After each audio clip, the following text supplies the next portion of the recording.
Thanks for joining us for the ninth in this series of live webinars offered by the Virginia chapter of the Nature Conservancy, this time featuring Let's Talk Climate, How to Start the Conversation, with Energy and Climate Policy Manager Lena Lewis. Excuse me, I'm Margaret Van Cleef, Outreach and Education Coordinator for the Nature Conservancy's Volgenaw Virginia Coast Reserve Program, and I'll be moderating today's discussion. And please allow me to touch on a couple of logistical points before we get started. As I mentioned, the webinar will be recorded, so you'll be able to revisit any information you may have missed or would like to hear again. And we'll also include a link to the recording in our follow-up emails so you can share the presentation after the fact with any friends who may be interested. Please know that while we can't see or hear you, we would love to hear from you. A new addition in this webinar is Lena has prepared some interactive polls that will be presented for your participation throughout the discussion. It's pretty simple. She'll pop them up on the screen and you'll just click on your answer. And we really would love to get as much participation as possible in those interactive polls. And then we do invite you to submit your questions through the Q&A function, which our team will vet and share with Lena to answer live following the presentation, time permitting. To find this function, you just move your mouse and look to the bottom of your screen where several options should appear, including one that says Q&A with the little dialogue icon. Please click on that icon and submit your questions using that method. We ask that you refrain from submitting your questions via the chat function and instead do use Q&A, as the chat can get busy sometimes and we want to be sure to collect all of your thoughts. We'll get to as many questions as possible in the period allotted, and we will include Lena's responses in our follow-up email to any that remain.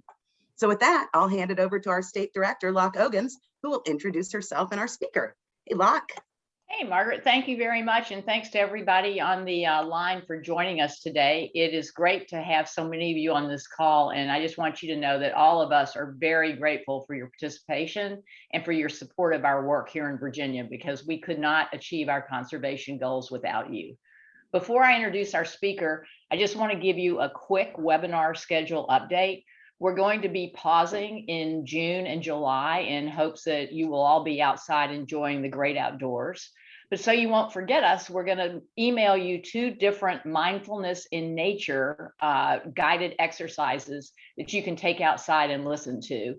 We've been doing that with our staff here for the past several months. One of our staff members put those together, and I think you'll enjoy them. And then in August, we'll send out more information about our next webinar, so stay tuned for that. But today, I'm really excited because this presentation is going to be great. Lena Lewis is with us to discuss why talking about climate change with your family and friends can seem really difficult, but also why it's super important that we do talk with others about this critical challenge. Lena has a degree in biology from Swarthmore College and a master's of public policy from the Batten School at the University of Virginia. And she is a very valued member of our government relations team, where our focus is on state level policy to reduce greenhouse gas emissions. Over the past few years, she's focused her work on energy efficiency and vehicle electrification, both of which have huge potential to reduce carbon pollution, and really importantly, also huge potential to boost our economy. Thanks to Lena and our GR team, we've been part of some really important legislative wins in the past couple of years, including the Virginia Clean Economy Act and legislation to enable more electric vehicle sales here in Virginia. So thanks again for joining, and it's all yours, Lena. Take it away. Thanks, Locke. Okay, so thanks to all of you for joining us today, and let's talk climate. So to begin with, I would like to just find out a little bit more about where you are. And by where you are, I don't mean in the sense where you are geographically, although that would be interesting to find out as well. I mean, where are you as you think about climate change and how you feel about climate change? So as Margaret mentioned, we're going to put some poll questions up in a minute that will be anonymous, and we'll aggregate them and look at the answers together. There'll be 6 questions, and so I'll go over them right now, and then we'll put up the poll for you to answer them. So the first question you'll get, what are your general feelings when you think about climate change? And the answers will be on a scale of 1 to 5, with 1 being, no problem, we got this, I'm not worried about climate change at all, and 5 being, I am losing sleep, up at night, awake, worried about this. Second question is, how would you rate your own familiarity with climate science? 1 being slim to no familiarity with climate science, and 5 being I am a climate science pro. Third question, what is your likelihood to talk about climate change with people you know? Fourth question is similar, but with a twist. What's your likelihood to talk about climate change with people you know who you suspect disagree with you? Fifth question is, how many in 10 Americans believe climate change is happening? This is your best guess. And the last question is, what's your guess about how many in 10 Americans talk about climate change? So let's go ahead and put up the poll. And once you've answered the questions, you can scroll to the bottom and click submit.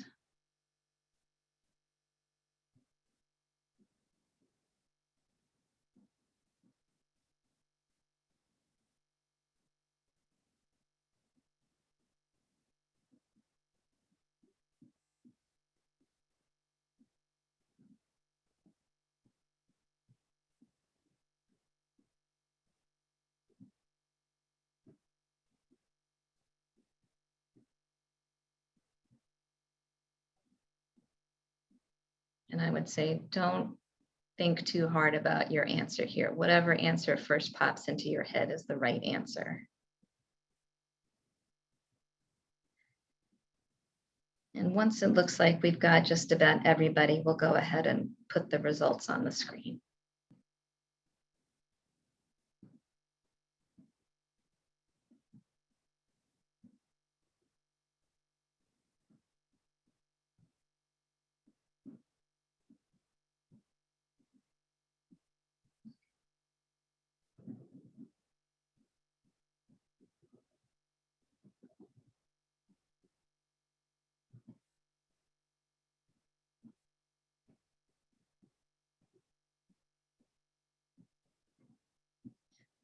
Okay, let's go through these one at a time. You'll be able to scroll through at your own pace, but I'm going to talk about these one by one. So the first question, your general feelings when you think about climate change. On this call, we have a range, it looks like, from 1 to 5. Most popular answer was 4 out of 5 with worry. National average on this answer is at 3.3. 30% of people in our country are very worried about climate change, and 36% are somewhat worried. So people on this call are kind of right around that same area. Second question, what is your familiarity with climate science?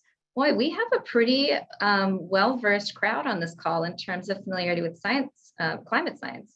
That's great, but guess what? Even if you don't feel like you know very much about climate science, that is okay. You are in good shape. You are the perfect person to be talking about climate science with people you know. In fact, if you come across as an expert about climate science, it can actually backfire a little bit. It can be a little off-putting to people when they hear somebody rattling off a bunch of facts about climate science. So if you don't know any of those facts, it could actually work better for you. So no worries there. Let's see, our likelihood to talk about climate change. Question number 3. Ooh, this is great. We have a lot of people who are somewhat likely or very likely. And that's and a fair number of people who are kind of in the middle. That's fine. And I'm curious to see then question 4, with people that we think disagree with us, not surprisingly, that number goes down. So this actually relates to the 5th question. How many in 10 Americans believe that climate change is happening? Now, I noticed our answers on this question had a broader distribution. The correct answer here is actually the one that got the most answers. It is actually around 7 in 10 Americans think that climate change is happening. But that actually does surprise a lot of people. And I notice here on our responses, most respondents, if I'm doing my math correctly here, and I'm doing this on the fly, how about this? A lot of us guessed that fewer Americans think that climate change is happening than actually think that climate change is happening. And that matters when we go back to question 4 and look at how many of us are less likely to talk about climate change with somebody who disagrees with us.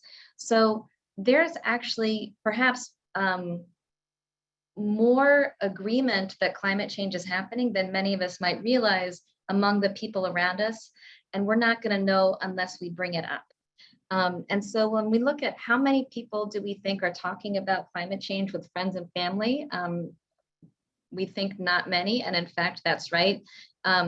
About 4 in 10 Americans talk about climate change with friends and family. And in fact, only 1 in 4 Americans are talking about climate change, like at least once a month. So I'd say that's not much given what a serious problem it is. And that's the reason we wanted to have this webinar today, is because climate change is a serious problem and you can't fix what you don't talk about. So we really need to have more people engaged in conversation about climate change on a regular basis, because the solutions are complex, because it's a complex problem. And so we need to be talking on a regular basis about how we feel about it and how we want to engage with it and how we want to work together to solve it. If you still have the poll on your screen, you can simply press close to make it go away. So if you don't believe me that you are a good person to be talking about climate change, perhaps you will believe a little bit of science here. This poll here shows that people typically trust most the people they know best, their friends, their family members, and their coworkers. People trust friends and family just about as much as they trust climate scientists as a source of information about climate change. And I do prefer the term climate change instead of global warming, but you use whatever term you want. And your friends and family know that you are not walking around with a bunch of graphs in your pocket and a bunch of facts to rattle off to them. They trust you anyway. We are all influencers. So use that influencer status to engage in conversation with people you know and talk about climate. And I will just say right off the bat, we know that this can be a difficult topic to talk about. Climate change can be divisive, and for a lot of reasons. Confusion about climate change is no accident. There are a lot of people who stand to benefit greatly, personally and financially, from maintaining the status of confusion about climate science. And so they've engaged in some very sophisticated campaigns to maintain our level of confusion about what the facts are. And granted, scientists can be part of the problem too about why it can be difficult to talk about climate, not only because science can have its own share of jargon, but also because of how scientists talk about their discoveries. When scientists discover something, they don't say, aha, we have proof, climate change is happening. Scientists speak instead in phrases such as, the evidence supports the hypothesis that climate change is likely, or this evidence suggests there is a high probability that significant warming will happen in the future. That's not how we speak in everyday language. And in everyday language, that sounds to us like uncertainty. And so there's translation that needs to happen between that kind of scientific speak and kind of everyday speak. And scientists need to be good communicators, and not all of them have that skill. I will also just take a moment to point out that the Nature Conservancy has recently brought on as our chief scientist, Dr. Catherine Hayhoe, who is a very accomplished climate scientist and also an exceptional science communicator, who has done a really great TED Talk that we'll include the link to on the follow-up email to this webinar. It's also hard to talk about climate change because its impacts are so inequitable. There are some of us that are benefiting greatly from the pollution that's causing climate change, not from the pollution directly, but from the things we get out of causing the pollution that cause climate change. And there's some of us that are never going to feel the negative impacts of that, whereas other people are going to feel the negative impacts of climate change quite greatly. And if we are not careful, the solutions to climate change could exacerbate the inequities that already exist. And so this can be very difficult for us to talk about as well. And one reason why maybe sometimes we don't want to broach the subject. And also, I just want to acknowledge climate change is psychologically heavy. I mean, we are talking about a possible future that is daunting and possibly devastating for us to think about if we don't tackle it. And our brains are very good at doing things to avoid the anxiety that climate change can cause, leading to defensiveness, denial, all sorts of things to help us not have to deal with that pain or exploration of our own role in causing the situation. So we need to treat ourselves and others with a great deal of compassion. So the Nature Conservancy created an ebook called Let's Talk Climate. It's a how-to guide based on the science of climate psychology. And it has 4 simple tips to help friends and family start talking about climate change. So you'll note this isn't a script, and we're not asking you to talk with strangers. We're just saying talk with people that you already know and care about. So we'll go over those 4 tips now. Tip number 1, meet people where they are, not where you think they are, and not where you want them to be, and not where you are, but where they actually are. And the best way to find out where they are is the very simple task of asking them and then listening carefully to the answer. So tip number 1 is really about active listening, to actively listen with a sense of curiosity and openness to digest what you're hearing and to base your responses on what the person has said. We've all been in conversations with somebody when we know that they're just waiting for us to finish talking so that they can start talking. And when you're in that kind of situation, you tend to shut down and your defenses go up and you're frankly less likely to hear what the other person has to say. So listening is a very powerful way of not only learning, but also of opening up the right setting for engaging in a back and forth conversation that may lead to having yourself being heard better. Tip number 2, connection outweighs facts. Facts alone do not move hearts and minds. Stories do. Facts can be very hard for people to remember. Facts also, if they don't resonate with somebody emotionally, and if they don't resonate with what somebody already thinks, they can easily be forgotten.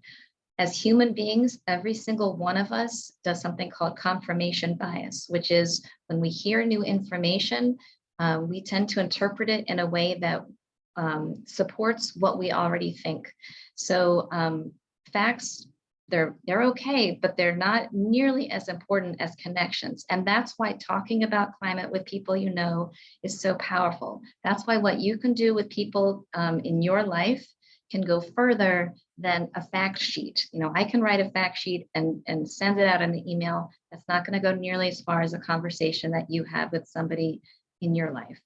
And so, you know, you might think, well, how do I start that conversation? So just some possible starters here. I've noticed a change in the place we've been visiting for years. You know, the water level's gone down. The summer is starting earlier. The snows are heavier, whatever it is. I'm worried that climate change could impact us by whatever, fill in the blank for what it might be for you. Or it could be you don't notice any changes locally, but you might feel bad for, you know, people in California that are worried about wildfires every single year.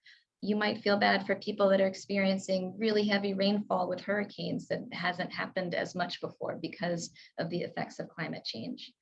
And I'll give you a tool now. I'm going to just stop sharing my screen for just a second, switch over to a web page. And this is a tool that, hang on just a second. This is a tool that could help you talk about how things might be changing locally in your community. You can, if you want to do this along with me, you can just search for how much hotter is your hometown than when you were born. And it will bring you to this webpage. And when you go to this webpage, you can then, as you see here in the bottom, put in your hometown. And I'm speaking to you today from Charlottesville, Virginia. So I'll put in Charlottesville.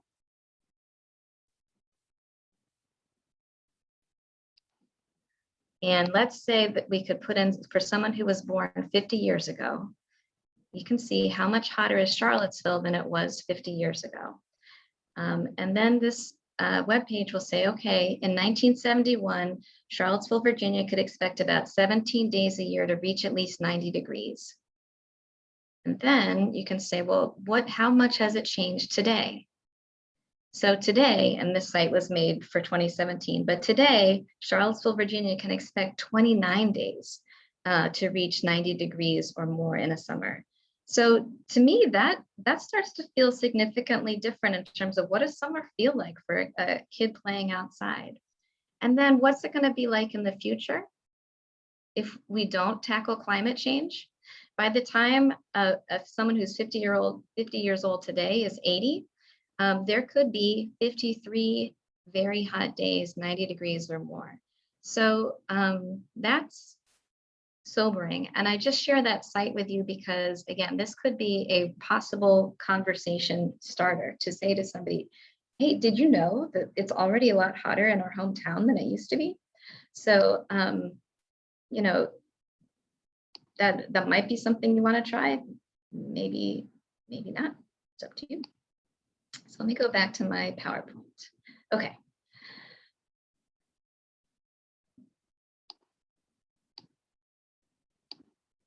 Tip number 3, the goal is conversation, not conquest.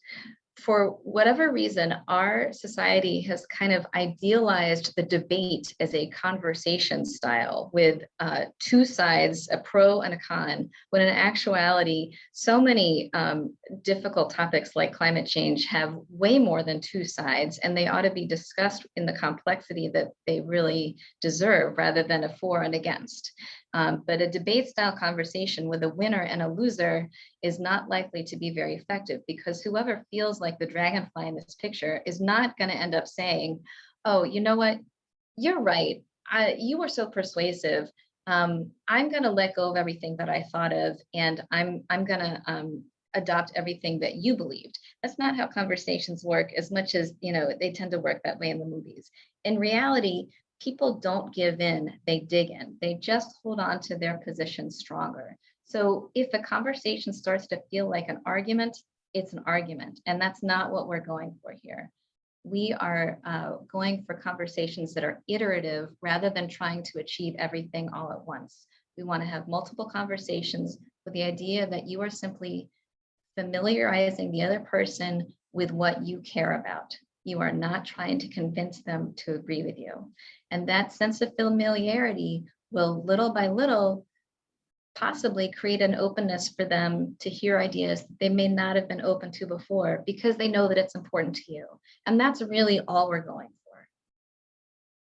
And the last tip, focus on the person across from you.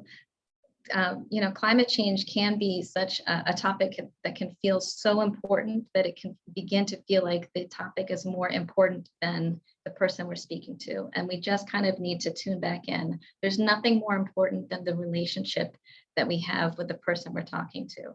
So we want to have a relaxed body language like these meerkats do with each other, making good eye contact, and when you feel that sense of connection with somebody else in conversations like this, our bodies release the hormone oxytocin, which leads us to have a greater desire to collaborate with each other. And when we're dealing with problems like climate change, we're going to need to collaborate a lot. So we really do need to have a lot of these connected conversations because we're going to need a lot of oxytocin. So those are our 4 tips. And if that's all you take with you, that is great. But I wanted to also get into a little bit more about how we talk about people's attitudes. We tend to see these categories of climate believers versus climate deniers. And I have to say, I really don't like these terms. I think they're oversimplification as well as being inaccurate.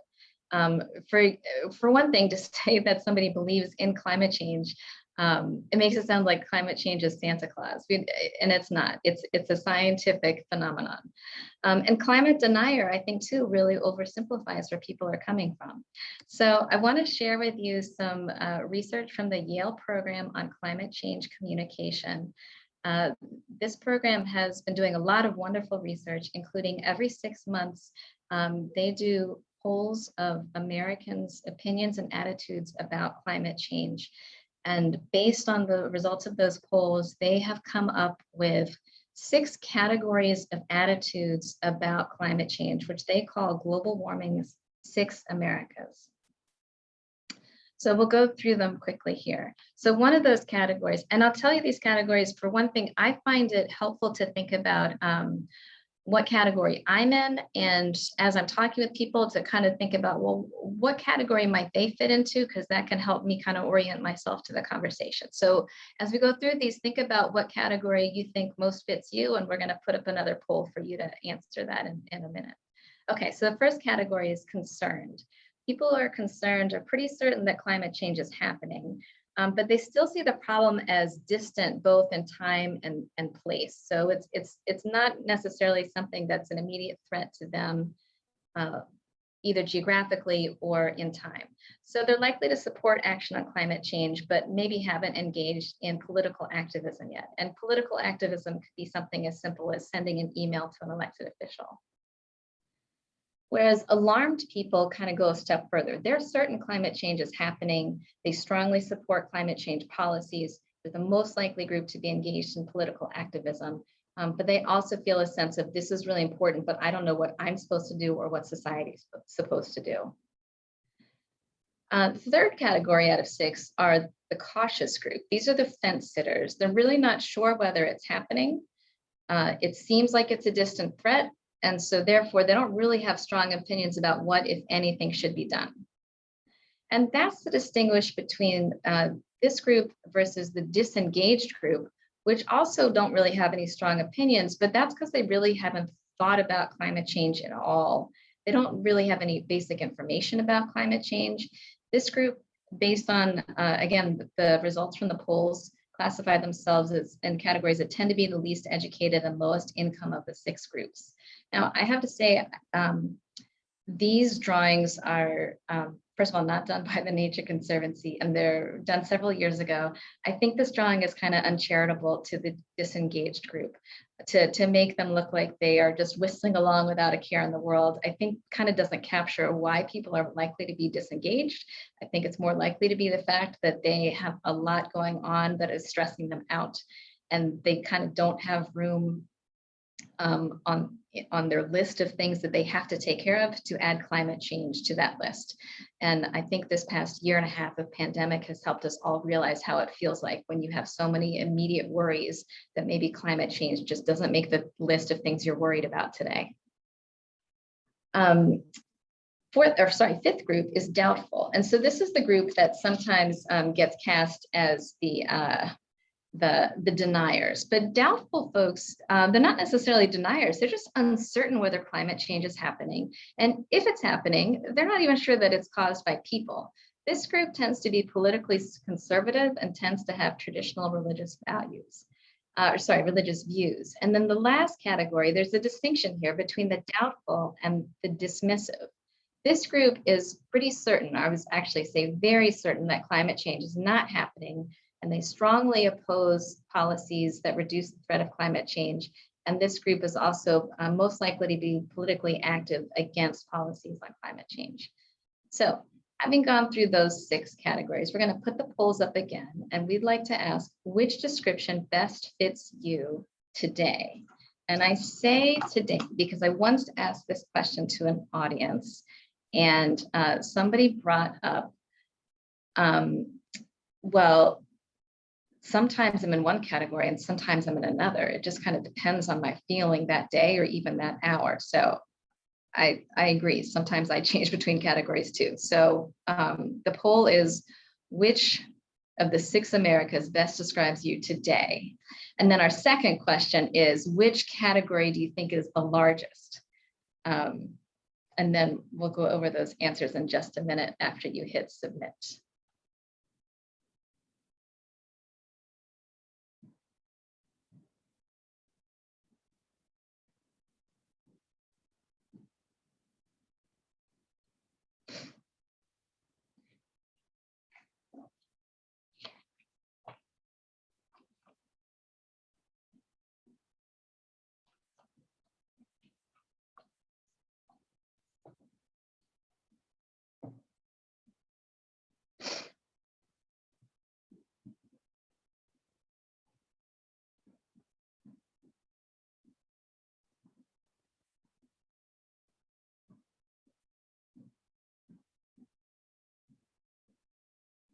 Okay, so in our group, this group looks pretty evenly split between alarmed and concerned with a few cautious.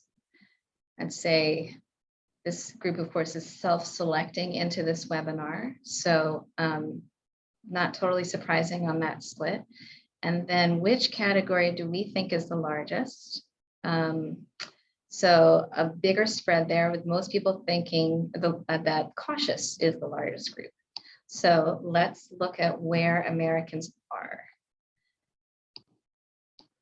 All right, so this is the most recent poll, and the largest group is actually the concerned group, with the alarmed group as a close second. And actually, statistically speaking, with a margin of error of 3%, alarmed and concerned are pretty equal here, with cautious is actually the third largest group. So again, it goes back to that original question of how many Americans do you think that climate change is happening? More Americans are alarmed and concerned about climate change than we expect, which means that there's more people perhaps open to talking about what we should do about it than we might realize, and we don't know unless we talk about it. This is how the categories have changed over time. Again, these surveys are taken every 6 months, so each one of these corners is every 6 months. The alarmed category has grown over time. What's happened is that people who were concerned are becoming alarmed, and people who were cautious are becoming concerned. And the other three groups are staying pretty constant. I'll say for the work that I do in climate change advocacy, it makes my job easier when more people become alarmed, because again, that's how human psychology works, how our brains are wired. We are wired to respond to things that we think are urgent and emergencies. And when climate change feels like it's something far off in the future, most of us, unless we are very risk averse, are not ready to act on it. So the more of us kind of get into that mindset of alarmed, the more likely that we as a society are going to be ready to really do something about it. It would be great if we'd be ready to do something about it when we're all feeling cautious, but that's kind of just not how humans have evolved. So we have these 6 categories, and again, they're categories, not stereotypes, and they're just meant as guidelines. And I will also point out about these drawings, when I first looked at them, I thought, gosh, they're not very diverse drawings. Look, all these people are men. And then it took me a second to realize, like, oh, it's all the same person. They put the same person in all of these situations. So yeah, that's why they're not diverse. But at any rate, as I find it useful, as once I listen to people talk about their feelings about climate change, and I have a sense of, do I think this person is concerned versus alarmed versus cautious or whatever other group, that kind of helps me adjust how I might talk to them about it. So for example, if somebody is concerned, and I, by the way, would put myself on most days as alarmed, on a good day I'm concerned, occasionally I might count myself as disengaged. But so coming from a place of alarmed versus concerned, if I'm talking to somebody who's concerned, this is someone who feels like this is probably happening, but over there and not now, that might be a chance to talk about, well, why does this feel like something that I feel is important to act on now, even if it's not a problem right now? And that could be an interesting conversation to have. Or maybe it's a time to talk about, for example, it actually is happening right here, right now. In Charlottesville, we have 12 more really hot days per summer than we did 50 years ago. That is already happening right now. Versus if I'm talking to somebody who's alarmed, they're already ready to do something. So you might say to them, yeah, I'm ready to do something too, but I don't know what it is. So let's find out together, right? Or if you're in my position and you have a lot of ideas about what to do, you could talk about those too. And you could say, well, I'm doing this, this, and this.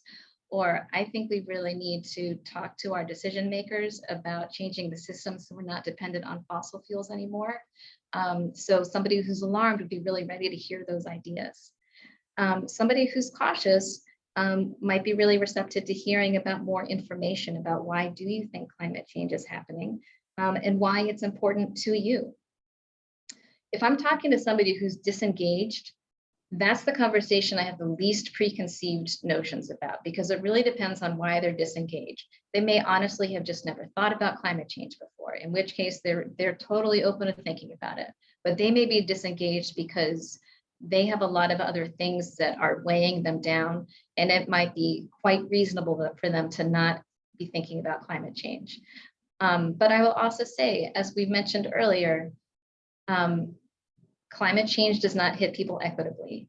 And climate change is going to be hitting people, is more likely, there's that scientific language again, climate change is more likely to hit those with lower income and fewer resources more heavily than it is going to hit people with more resources. So those who are disengaged because they have fewer resources might be really ready to talk about, like, hey, I am ready to talk about doing something about climate change because I don't want climate change to exacerbate the difficulties I already have in my life. So when I'm talking with somebody who's doubtful, here again, it's important to remember these conversations are meant to be iterative, and they're meant to be about being open and listening. And there I might focus on our common values, our common interests. Maybe we both like birding or hunting, or we both like playing soccer. Those might be touch points we can talk about. And if someone's dismissive, I actually don't try to convince somebody who's dismissive that climate change is happening. When I'm talking to somebody who's dismissive, I talk to them about the other benefits of solutions to climate change.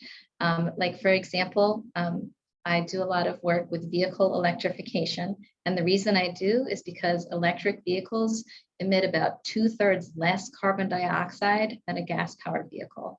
But if I say that to somebody who's dismissive, their eyes glaze over. But if I talk to them about how, like, hey, did you know that Ford is making an all-electric version of their Ford F-150 pickup truck, their eyes light up. And now we're in an interesting conversation with each other, and we found common ground. So those are just a few ways that I find these categories helpful for me to think about as I talk with people about climate change. So again, these are the 4 tips from our How to Talk About Climate, and a couple more bonus tips for you before we wrap up. One is focus on your own why, to genuinely think about what really motivates you. Why do you care about climate change?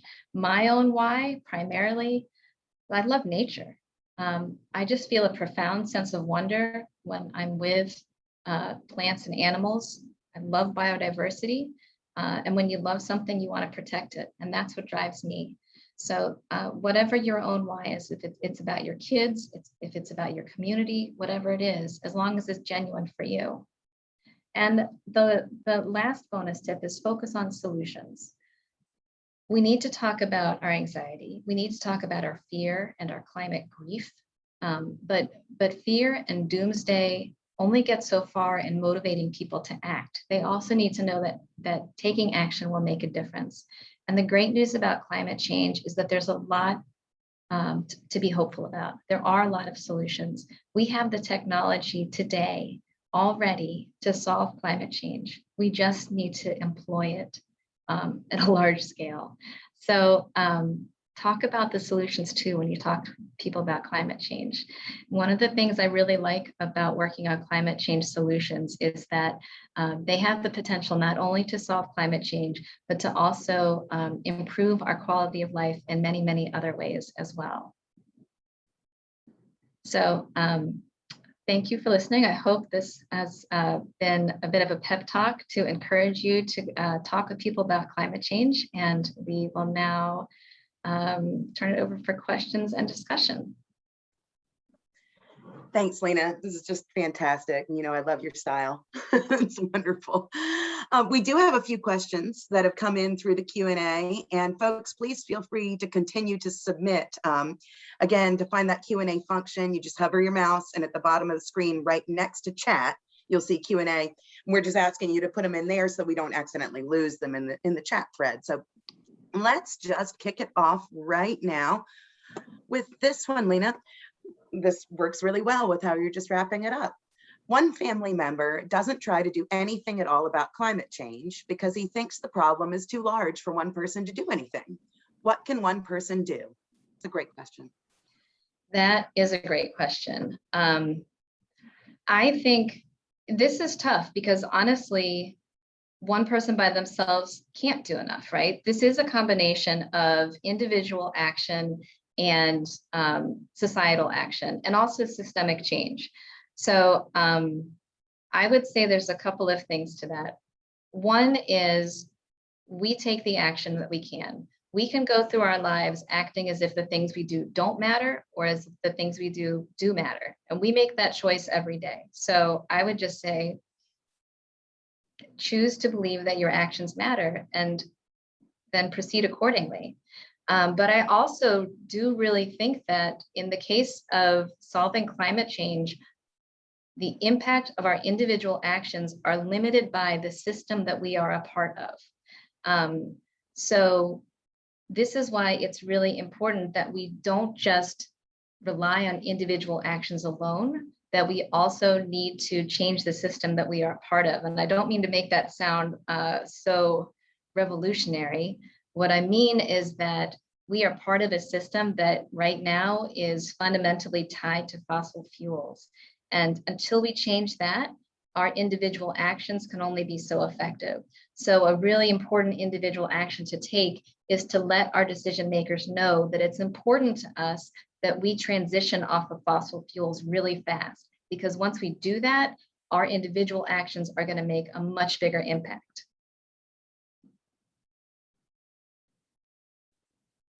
Great. Sorry, I pulled myself off mute quickly enough. So this, I think, will flow again very nicely with that one, Lena. Thank you. And what is a good response when talking to older folks who say it's too late to do anything about climate change? It's for the younger generations to worry about. You know, on the one hand, I'm really encouraged when I see younger generations fired up about doing something about climate change. And on the other hand, I think it shouldn't be their responsibility, and certainly shouldn't be their responsibility alone. They didn't create this problem. It's a problem that it's actually been created over many generations, and it's up to every single generation to work on solving it. I think our older generations care very much about our younger generations, right? And the legacy that we leave for them. It's something that we all can contribute to working on together. So, I don't, I hope this doesn't come across as harsh, but to say, great, the younger generation's fired up, they're going to work on it, does not in any way absolve those of us who are older to say, now we don't have to. It's still ours to work on too. Absolutely. Great. Thank you. Let's see. What are the top things I can tell people that TNC Virginia is working on regarding climate change? Yeah, there are, I'd say, 3 areas that we are working on. One is nature-based climate solutions. The areas that we manage in a way that they are sequestering more carbon dioxide from the atmosphere because of the way that we are managing them.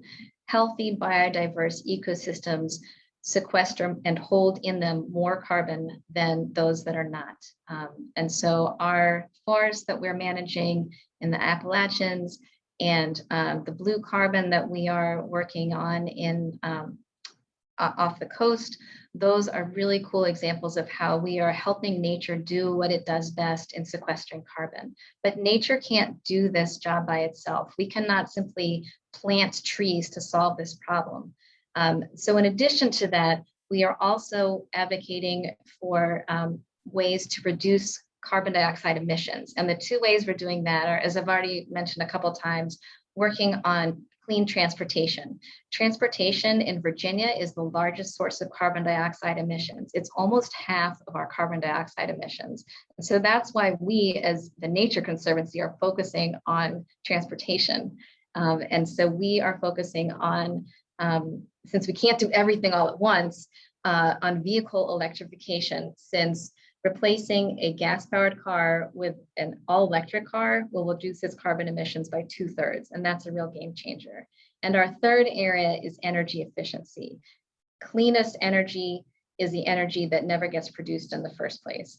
Also, wonderful thing about energy efficiency is that it's cheaper than producing electricity. And so we're saving people money on their electricity bills. And also energy efficiency puts thousands of people to work when we're talking about things like putting in more efficient HVAC systems and putting in better insulation and things like that. So it's a win for the economy and a win for nature. Great news all around. And actually, in so answering, you also answered another question. Somebody had asked how much do cars contribute to climate change? Is there anything you'd like to elaborate further on that? You mentioned them. Well, I would just add, so transportation as a sector is, as I said, is almost half. And then when you look at cars, which we technically would call light duty vehicles, which includes cars, light duty pickup trucks, and SUVs, they are like, ooh, actually I have a graphic on that. They're 70% of the transportation sector. So let me just, I thought someone might ask this question. So I'm going to share my PowerPoint again.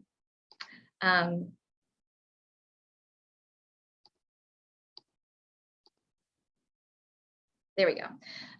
So our light duty vehicles are actually collectively emitting more carbon dioxide than our entire power sector in Virginia. So that's why we're focusing on this source of carbon pollution first. Not that that's the only thing we need to focus on, but that's why the Nature Conservancy in Virginia has decided to tackle this sector first. And so electrifying these vehicles is important, but it's not enough. We also need to reduce personal vehicle miles traveled, which means giving people alternatives to getting into their cars in the first place. And so, you know, that's a really big project, and it's going to take a lot of different solutions and a whole lot of public support to make that happen. All right. Let's see. Oh, what's the best book or resource you recommend to have a broader knowledge base on the issues and what we can do? That is a really great question. I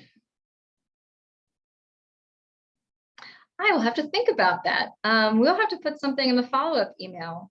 I can't think of like the one book, but there are some good ones out there. And I know that the Nature Conservancy website has some good pages as well that we can share with you.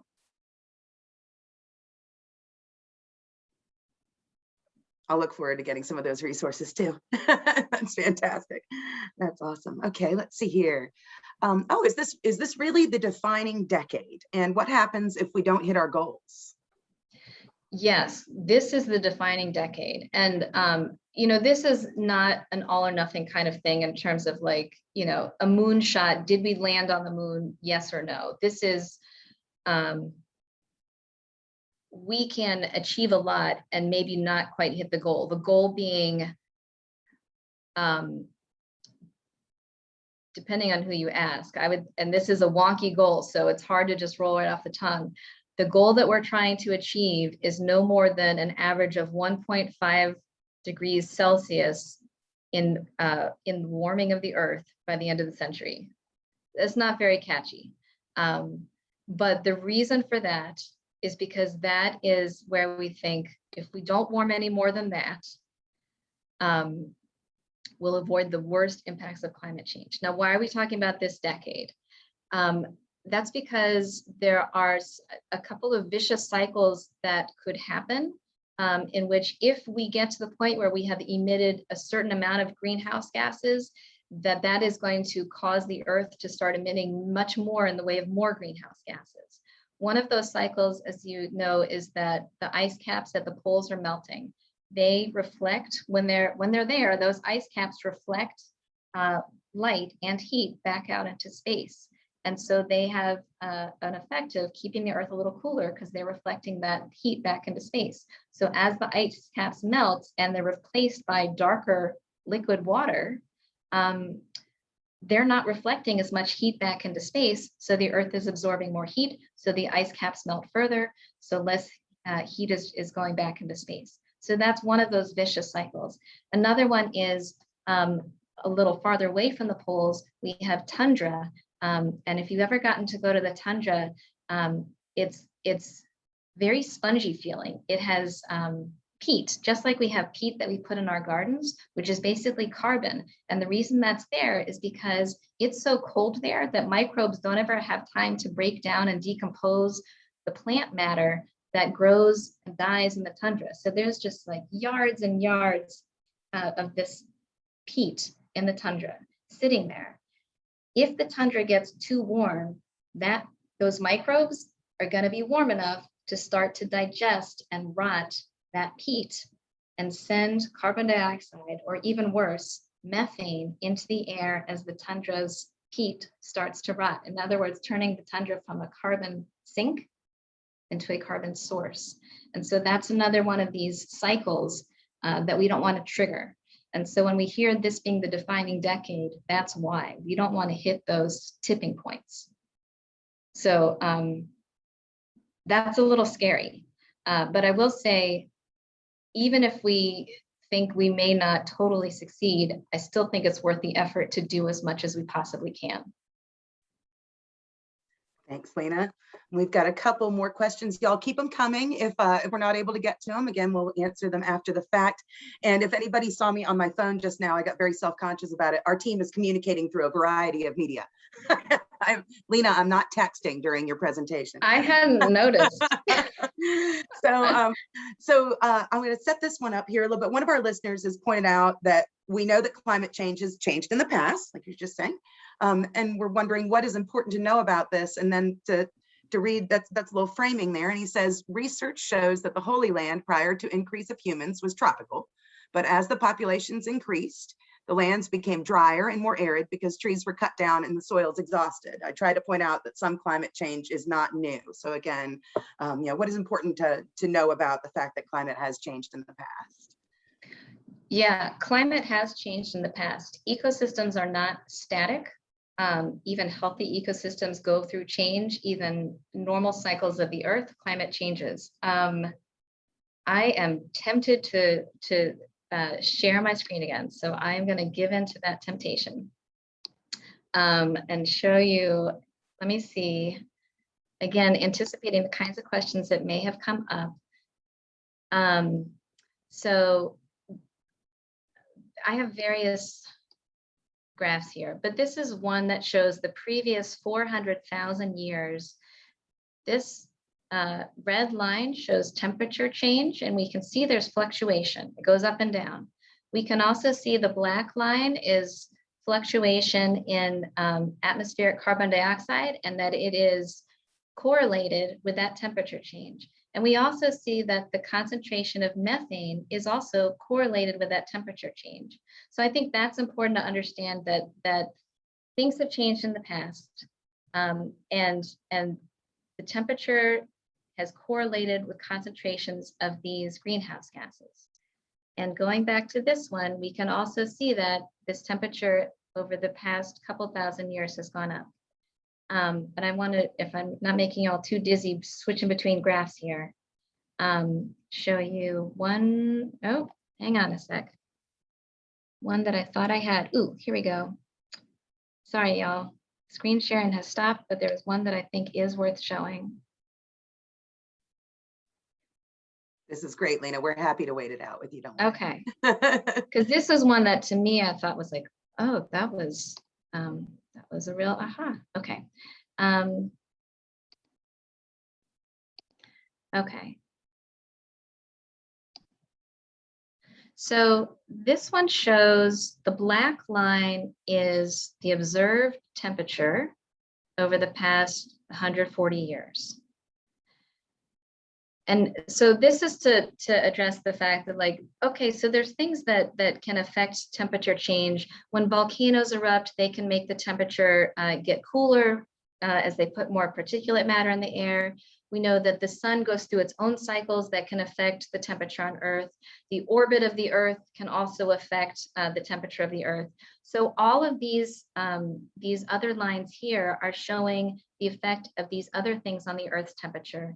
This yellow line shows the cumulative effect of the natural causes of the change in the Earth's temperature. So if our climate was only being affected by the natural drivers, we would affect our temperature right now to be following this yellow line. But instead, our temperature is following this black line. So I think that's worth looking at too. So I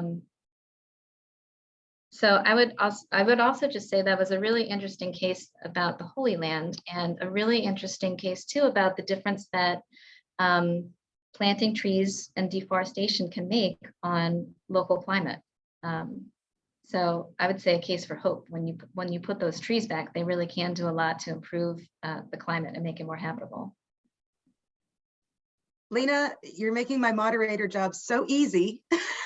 Thank you. So we have one final question, and it is someone says, sorry if this is too negative, but I don't think it will be. How do you have hope when it comes to climate change? One of the things that gives me hope is that in my job, again, I work on climate policy at the state level in Virginia. So when I talk with decision makers at the state level, it gives me hope that in my conversations with them, I am not trying to persuade them that climate change is happening and that it's a problem.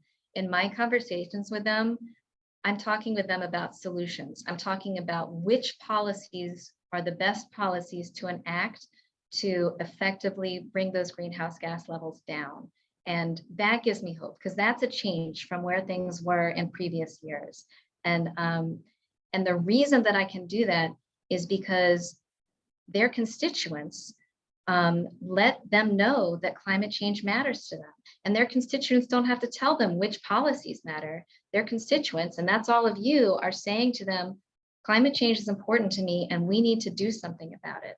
And that's all you need to say. And then advocates like me can come in and say, here are some really wonky solutions that have the mechanics in them that you need to bring down those greenhouse gas emissions that your constituents want. So that's why it's so important that you have these conversations in your homes, with your friends, with your family, so that you can create that buzz and that momentum in society to raise those voices up, so that your decision makers know that the solutions that I'm bringing to them are the solutions that their constituents want.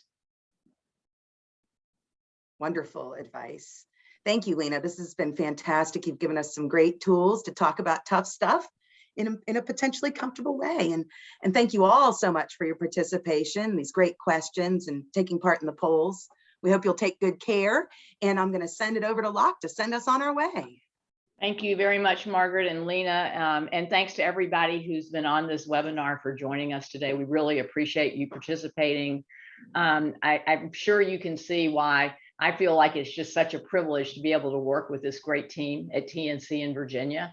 Lena and her other colleagues are amazing, and I'm just really grateful for their smarts and their dedication to our mission.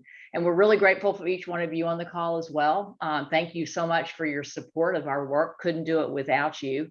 And we'll miss seeing you for the next couple of months, but I do hope that you will all have a safe and fun and relaxing summer, and hopefully we'll be able to move around a bit more. And keep your eyes out for information about our next webinars. But until then, thank you, Lena. Thanks all of you all for joining us, and thanks to the team that made this webinar technically happen. So great things all around. Everyone take care. Bye.